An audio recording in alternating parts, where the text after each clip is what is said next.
राफिया नाज कौन है? एक पॉलिटिशियन है, एक योग शिक्षिका है, क्या है? राजनीति में आने के लिए आपने बीजेपी ही क्यों? आपने मेरा बचपन तो छीन लिया कि एक तरफ जो पीड़ा का सामना मैं करती थी, दूसरे तरफ जो मुझे मेडल्स और अवार्ड्स मिलते थे, मेडल में बंधा हुआ रिबन ना मुझे फांसी के फंदे के समान लगता था। वही एक वक्त एक ऐसा था कि जब आपके घर पे पथराव हुए थे। 10 बजे का वक्त था, वो मेरे मुंह पे दूध और रोटी दे रही थी। उसी समय पत्थर चलने की आवाज हुई और वो मेरे मुंह पे रोटी ही दे रही थी। तो जब पत्थर चलने की आवाज होती है ना, तो लगता है कि पूरा बिल्डिंग गिर रहा है। तो बहुत सारी महिलाएं हैं अपनी अपनी फील्ड में स्ट्रगल करी, तो उनके लिए क्या एक संदेश देना चाहेंगे? है कि yoga is just beyond religion. योग का कोई धर्म नहीं है, योग हमारी भारतीय संस्कृति है। बाबा रामदेव भी सपोर्ट किए हैं। आपका बचपन कैसा था? हर किसी का कोई रोल मॉडल रहता है, तो आप किससे इंस्पायर्ड हो कि आपका रोल मॉडल कौन? नमस्कार, इंटरव्यू विद दिलबीर सिंह में मैं दिलबीर सिंह आपका स्वागत करता हूं। दोस्तों, आज हमारे बीच एक ऐसी व्यक्तिका है जो किसी परिचय की मोहताज नहीं। पॉलिटिक्स हो या खेल का मैदान हो या फिर योगा का स्टेडियम हो, हमारे आज राफिया नाज। स्वागत है मैम आपका मेरे स्टूडियो में। तो राफिया जी, हम लोग पहले शुरुआत करते हैं कि राफिया नाज कौन है? एक पॉलिटिशियन है, एक योग शिक्षिका है, क्या है? देखिए, योग शिक्षिका के साथ साथ एक पॉलिटिशियन भी हूँ, क्योंकि मेरी जो पहचान है, मेरा जो नींव रखा गया है, वो एक योग के वजह से है और मेरा जीवन ही पूरा योग के लिए समर्पित है। और एक पॉलिटिशियन हूँ क्योंकि मैं हर एक लोगों की आवाज़ को बुलंद करना चाहती हूँ, जो किसी न किसी जिनकी आवाज़ को किसी न किसी वजह से दबाया जाता है। और रही बात योग शिक्षिका और एक शिक्षक और एक पॉलिटिशियन के बीच की बात की, तो एक तरफ हम देखेंगे तो एक शिक्षक वो होता है जो समाज को गढ़ने का काम करता है और एक लीडर वो होता है, एक नेता वो होता है जो जनता का नेतृत्व करता है और एक जनता को या फिर आप कहा जाए तो एक समाज को एक दिशा देने का काम करता है। तो एक शिक्षक अगर नेता बनता है, तो वो समाज को भी उसी तरीके से गढ़ते हैं जिस तरीके से वो अपने छात्रों को गढ़ते हैं और छात्रों को एक दिशा देने का कार्य करते हैं। राफिया जी, राजनीति में आने के लिए आपने बीजेपी ही क्यों चुना? और भी हमारे राज्य में बहुत सारी पार्टीज है। देखिए, भारतीय जनता पार्टी चुनने का सबसे पहला कारण है कि आइडियोलॉजी, कि भारतीय जनता पार्टी जिस आइडियोलॉजी पे काम करती है, मतलब राष्ट्र के मुद्दों पे काम करती है, राष्ट्र हित के लिए काम करती है और सबका साथ सबके विकास को लेकर के चलती है।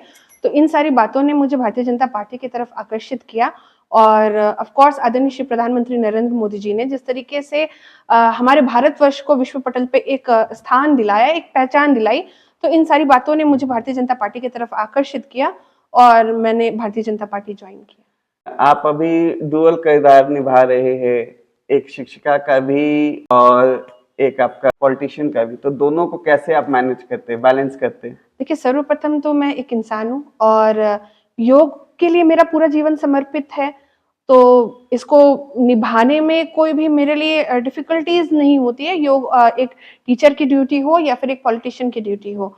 जो भी सुबह का समय रहता है, सुबह के समय मेरे छात्र रहते हैं, उनको मैं योग सिखाती हूँ। कंटिन्यू मैं योग करवाती भी हूँ और अपने खाली वक़्त में मैं जाके सुदूर ग्रामीण क्षेत्र में भी योग करवाती हूँ। जब छुट्टियों का दिन रहता है या फिर कभी वैसा वैकेंट रहता है, तो मैं झारखंड के बाहर जाकर के भी ऐसे ट्राइबल एरिया में मैं विज़िट करती हूँ, जहाँ पे कोई नहीं जाता हो। क्योंकि योग तो भारतीय संस्कृति और भारतीय संस्कृति को जानने और पहचानने का अधिकार सबको है। और रही बात एक पॉलिटिशियन की, तो पॉलिटिशियन का भी ड्यूटी मैं अच्छे तरीके से अपने हिसाब से निभाती हूँ। जितने भी लोगों की आवाज़ को मान लीजिए दबाया जाता है या कुचला जाता है या फिर जो भी महिलाओं को प्रताड़ित किया जाता है, तो उन सारी महिलाओं को हक और अधिकार दिलाने की आवाज़ को मैं बुलंद करती हूँ एक भारतीय जनता पार्टी के प्रवक्ता होने के नाते। और साथ ही साथ जो भी हमारे भाई-बहन हैं, वो जो अपने हक और अधिकार को नहीं पहचानते हैं या फिर जिनके हक और अधिकारों के साथ उनके साथ हनन किया जाता है, तो उनको उनके ड्यूटीज़ को भी याद दिलाती हूँ कि आपकी क्या ड्यूटीज़ है, ड्यूटीज़ के साथ-साथ आपके क्या राइट है कि आपके हक और अधिकार को कोई हनन नहीं कर सकता। तो ये सारे काम मेरे लिए आसान इसलिए है क्योंकि मैंने पहले भी कहा कि एक शिक्षक वो होता है जो अपने छात्रों को गढ़ने का काम करता है, अपने छात्रों को सही दिशा दिखाने का काम करता है और एक नेता वो होता है जो समाज को गढ़ करके समाज को सही डायरेक्शन में ले जा करके समाज का उत्थान करने का काम होता है। तो ये दोनों जो ड्यूटीज है ये मेरे लिए एक कहा जाए तो दिनचर्या बन गया है। इसलिए जब आपके लिए कोई चीज दिनचर्या बन जाए या फिर कोई चीज आपके लिए पैशन हो जाए, तो फिर वो आपके लिए डिफिकल्टीज नहीं होती। तो आपने योग में भी बहुत ही अच्छा नाम फैलाया है, इवन झारखंड ही नहीं, झारखंड से बाहर भी। तो क्या आपको बाबा रामदेव भी सपोर्ट किए हैं? देखिए, एक समय जब था जब कहा जाए कि बुरे वक़्त रहता है, तो उस समय उन्होंने सपोर्ट किया था। वो सामने आकर के उन्होंने कहा था कि योग सभी को करना चाहिए और योग सभी के लिए है। योग में कभी भी धर्म का छौक नहीं देना चाहिए। इनफैक्ट मैं कहूँगी कि हम सबसे पहले एक भारतीय है, इंसान है और एक इंसान होने के नाते हमें सर्व धर्म का सम्मान करना चाहिए और सभी धर्म को साथ लेकर के चलना चाहिए। और सबसे बड़ी बात है कि हम इंडिया में रहते हैं, हम इंडियन हैं। आज पूरा विश्व योग को अपना लिया है। पूरे विश्व ने योग को, जब योग का डंका पूरे विश्व में बज गया है और हम लोगों ने बाह फैला करके जब योग भारतीय संस्कृति को जब विदेश के लोग अपना रहे हैं, तो फिर हम योग में धर्म का छौक क्यों लगाए? तो ये हमारी भारतीय संस्कृति है, तो इसको प्राउडली करना चाहिए हमें तो फॉलो। इसीलिए कहा जाता है ना, योगा बियॉन्ड रिलीजन। जी हाँ, इसलिए कहा जाता है योगा बियॉन्ड रिलीजन। आपका बचपन कैसा था? देखिए, अगर हम बचपन की बात करें, तो बचपन एक ऐसी कीमती चीज़ होती है, जो एक बार अगर खो जाए, तो वो दोबारा आपको कोई लौटा नहीं सकता। तो जिन्होंने मेरा बचपन मुझसे छीना है, तो उनसे यही कहना है कि आपने मेरा बचपन तो छीन लिया, पर मेरा बचपन वापस नहीं लौटा सकते। क्योंकि एक तरफ जो पीड़ा का सामना मैं करती थी, दूसरे तरफ जो मुझे मेडल्स और अवार्ड्स मिलते थे, तो कहीं न कहीं वो मेडल्स और अवार्ड्स लेकर के जब मैं घर जाया करती थी, तो मुझे लगता था ये मेडल्स और अवार्ड मतलब जो मैंने अपने हाथों में रिसीव किया है, तो ये क्या है? ये तो मुझे बहुत सम्मान के तौर पे ये दिया जाता है, मेरे पिता एप्रिशिएट करते हैं, पर वहीं दूसरी तरफ कुछ लोग जिनको कट्टरपंथी हम कहते हैं या जिनको असामाजिक तत्व के लोग कहते हैं, वो क्यों मुझे डिमोरलाइज़ करते हैं? तो ये मुझे समझ में नहीं आता था, क्योंकि वो बचपन था, तो बचपन में कई बातें होती हैं जो हमारे सोच के बाहर होती हैं, और जब हम वैसे परिवेश में रहते हैं जहाँ हमें भेदभाव नहीं सिखाया जाता है, तो ये सारी चीज़ें और हमें समझ में नहीं आती है। और एक वक़्त ऐसा था दिलबर जी, जब सारे मेडल्स और अवार्ड ऐसे पसरे हुए थे। कई बाहर में पत्थरों के साउंड होते थे, लोग अपोज़ करते थे, पता नहीं क्यों लोग धरना देते थे, क्या उनका मंशा था, मुझे नहीं समझ में आता था। तो वो मेडल में बंधा हुआ रिबन ना, मुझे फांसी के फंदे के समान लगता था कि ये मेडल मुझे पहनाया गया है या मुझे फांसी का फंदा पहनाया गया है, कि आज इस मेडल की वजह से मेरे माता-पिता रो रहे हैं। वही एक वक्त एक ऐसा था कि जब आपके घर पे पथराव हुए थे, तो वो क्या किस्सा था कि हमारे थोड़ा दर्शक जानना चाहेंगे? देखिए, पथराव होने का सबसे बड़ा जो कारण था, सबसे पहले तो जो अपोज़ किया जा रहा था, बार-बार कहा जा रहा था कि योग करना नहीं है, योग करना गलत है, जो मुझे समझ में नहीं आ रहा था। बीइंग अ इंडियन, मैं किसी भी भारतीय संस्कृति को किसी भी रिलिजन से जोड़ कर के नहीं देखती हूँ।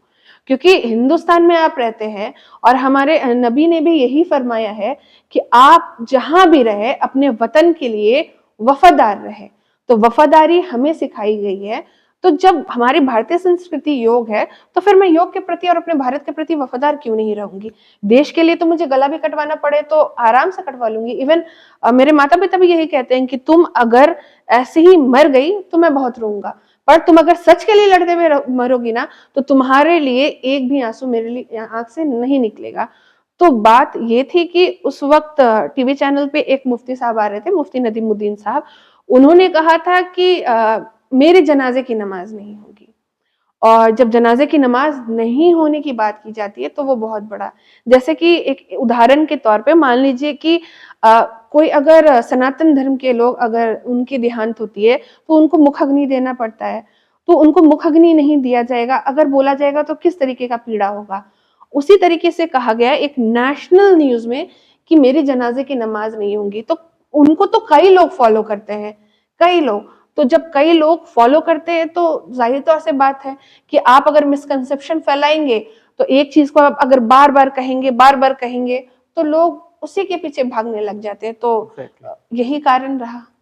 हर किसी का कोई रोल मॉडल रहता है, तो आप किससे इंस्पायर्ड हो कि आपका रोल मॉडल कौन है? एंड आपका पॉलिटिकल फेस कौन है आपका बीजेपी में? देखिए, मेरे रोल मॉडल की अगर बात की जाए, तो मुझे बचपन से अटल बिहारी वाजपेयी जी बहुत पसंद थे। उनका जो जीवन, उनकी बोलने की जो शैली थी, वो मुझे बहुत बचपन से ही प्रभावित करती थी। और सबसे बड़ी बात है कि आदरणीय श्री प्रधानमंत्री नरेंद्र मोदी जी, उनका जीवन जिस तरीके से संघर्षपूर्ण रहा है, जिस तरीके से उन्हें कई संकटों का, कई परेशानियों का सामना करना पड़ा, कई दिक्कतें उन्होंने अपने जीवन काल में देखी है, फिर भी उन्होंने मतलब अपना जो एक कहा जाए कि सच्चाई का रास्ता कहे या फिर देश को प्रगति के पथ में ले जाना कहे, तो जो उनका जीवन काल बचपन से लेकर के अभी तक का रहा है, तो उनका वो जीवन काल ने मुझे प्रभावित किया भारतीय जनता पार्टी को जुड़ने के लिए, कि जब आदरणीय श्री प्रधानमंत्री नरेंद्र मोदी जी आज भारतवर्ष को पूरे विश्व पटल पे एक अलग पहचान दिलाए, तो फिर हम लोग उनके जो इन कार्य में हम लोग सहयोग क्यों नहीं दे सकते? हम भी तो कंट्रीब्यूट कर सकते हैं अपने नेशन को आगे बढ़ाने में, नेशन बिल्ड करने में।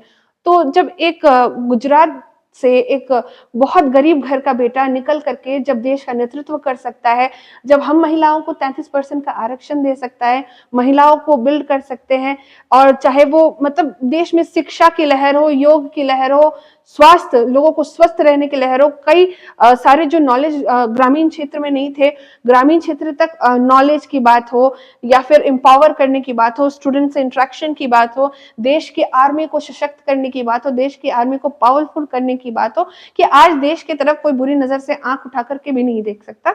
तो फिर उन्होंने मुझे बहुत इंस्पायर किया, उनके जीवनी ने, उनके कार्यों ने। मैम, जैसे आपने बताया कि हमारे अटल बिहारी वाजपेयी जी के बारे में, और वैसे मैं कहना चाहता हूँ कि आप भी एक अलग जैसे माइनॉरिटी से आते हैं, तो आपका भी स्ट्रगलिंग पीरियड बहुत रहा है, तो कुछ ऐसा किस्सा बताइए कि जो आप लोग जिससे प्रभावित हो। देखिए, ऑन कैमरा तो सभी देखते हैं कि राइट, राफिया के घर पे पत्थर चल रहा राइट, है। ऑफ कैमरा कोई नहीं देखता कि राफिया के घर के अंदर क्या हो रहा है। जब पत्थर चला करते थे, पत्थर फेंका करते थे, तो मम्मी को ब्लड प्रेशर बढ़ जाया करता था। तब ये सिचुएशन में मम्मी अपना ब्लड प्रेशर नेचुरल वे में कंट्रोल करके रखती थी कि अगर मैं अपना ब्लड प्रेशर मेरा अगर बढ़ गया या मुझे अगर कुछ हो गया, तो अभी एक नया ड्रामा लोग क्रिएट कर देंगे, अभी एक नया सीन क्रिएट कर देंगे। तो वो बीमार हो गई थी ऐसा सिचुएशन देख के, फिर भी वो नहीं हिला करती थी। इवन मुझे अभी भी याद है कि मेरी मौसी खाला इस दुनिया में नहीं है। हम लोग बहुत हंगामा हुआ दिन भर, बहुत मुझे गालियाँ पड़ी, नेशनल न्यूज़ पे लोगों ने आकर के बोला उल्टा-पुल्टा। 10 बजे का वक़्त था, वो मेरे मुँह पे दूध और रोटी दे रही थी। उसी समय पत्थर चलने की आवाज़ हुई और वो मेरे मुँह पे रोटी ही दे रही थी। तो जब पत्थर चलने की आवाज़ होती है ना, तो लगता है कि पूरा बिल्डिंग गिर रहा है बाहर से। इस तरीके से फ़ील होता है, क्योंकि पूरे खिड़कियों में पड़ रहा था, पूरा जो कॉरिडोर है, उस कॉरिडोर पे पड़ रहा था। तो उस समय वो बोली कि घबराना नहीं है, ठीक है? क्या होगा? देखा जाएगा, गलत हो क्या? गलत नहीं होना। हमारे नबी को तो इतना परेशान किया गया था कि उनको मक्का छोड़ कर के एक बार मदीना जाना पड़ा था, मदीना शरीफ। तो फिर हम लोग कौन है? हम तो उनके पैर के धूल के बराबर नहीं है। तो अगर सच्चाई के रास्ते पे हो, तो कभी भी अपना रास्ता नहीं छोड़ना है। जैसे आप महिलाओं के लिए क्या कहना चाहेंगी कि जैसे आपने भी बहुत स्ट्रगल किया, तो बहुत सारी महिलाएं हैं अपनी अपनी फील्ड में स्ट्रगल करी, तो उनके लिए क्या एक संदेश देना चाहेंगी? देखिए, जितनी भी महिलाएं आज स्ट्रगल कर रही है, स्ट्रगल एक ऐसा पार्ट होता है ना जो आपको गढ़ता है और आपके जीवन में एक रास्ता, एक वे क्रिएट करता है। आज आपको समझ में नहीं आएगा कि आपके साथ ये परेशानियां क्यों घट रही है। जैसे मुझे समझ में नहीं आता था कि मेरे साथ ये परेशानियां क्यों घट रही है, पर आज मुझे समझ में आता है कि ईश्वर ने, खुदा ने मुझे चुना है कि मैं उन सारे लोगों की आवाज को बुलंद करूं जो जिनकी आवाज कहीं ना कहीं दबाई जाती हो और अन्याय के खिलाफ लड़ने के लिए। तो आज आपको तकलीफ हो रहा है, पर कल आपको ऊपर वाले खुदा का मकसद जरूर समझ में आ जाएगा कि ईश्वर ने आपको ये जो पीड़ा दिया है, ये पीड़ा किस कारण से दिया है। तो आप हमारे दर्शकों के लिए कुछ संदेश देना चाहेंगे जो हमारे व्यूअर्स हैं, देख रहे हैं आपको? सारे व्यूअर्स को एक ही मेरा संदेश है कि yoga is just beyond religion. योग का कोई धर्म नहीं है, योग हमारी भारतीय संस्कृति है और भारतीय संस्कृति सर्वोपरि है। और हमें योग को रोजाना करना चाहिए, योग को अपने दिनचर्या में शामिल करना चाहिए। और जितने भी यूथ हैं, आप बढ़ करके आए, राजनीति में आए, क्योंकि एक पढ़े लिखे लोग, एक यूथ जब राजनीति में आकर के पॉलिटिक्स को लीड करेंगे, तो देश की दशा और दिशा कुछ और ही होगी। सो गाइज, ये थी हमारी राफिया नाज जी, एंड इंट्रो विद दिलबीर सिंह को फॉलो एंड सब्सक्राइब नहीं किया तो कर लीजिए। मिलते हैं नेक्स्ट एपिसोड में नेक्स्ट गेस्ट के साथ। धन्यवाद। धन्यवाद।